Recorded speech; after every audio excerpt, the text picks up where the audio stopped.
ফরিদপুর সদরের বাণিজ্যিক এলাকায় অবস্থিত বেইলি ব্রিজ দিয়ে প্রতিদিন কয়েক হাজার মানুষ চলাচল করে। অনেক বছর আগে বেইলি ব্রিজটি দিয়ে গাড়ি চলাচল বন্ধ হয়ে যায়।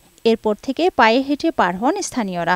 বহুদিন ধরে ব্রিজটি সংস্কার না হওয়া এবং ব্রিজের দুই পাশ অবৈধভাবে দখল হয়ে যাওয়ায় এই অবস্থার সৃষ্টি হয়েছে বলে জানিয়েছে এলাকাবাসী।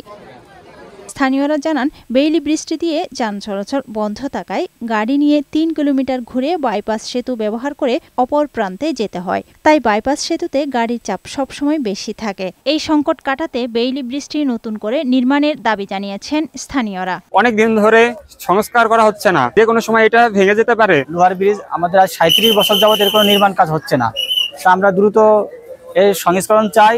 যে দোকানপাট গুলো বসছে, এই দোকানের কারণে হয়তো মানুষের কেনাকাটা করে আরো যাতায়াত মানুষের সমস্যা হয়।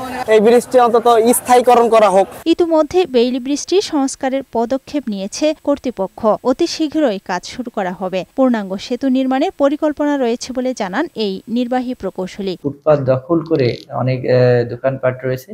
এই সংস্কারের সাথে সাথে আমরা এই উচ্ছেদ অভিযানও পরিচালনা করে যানবাহন চলাচল অথবা যে এখানে জনসাধারণের চলাচলের জন্য উন্মুক্ত করার পরিকল্পনা রয়েছে।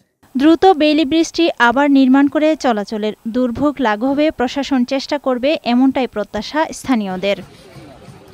আফরোজা সুলতানা, বৈশাখী সংবাদ।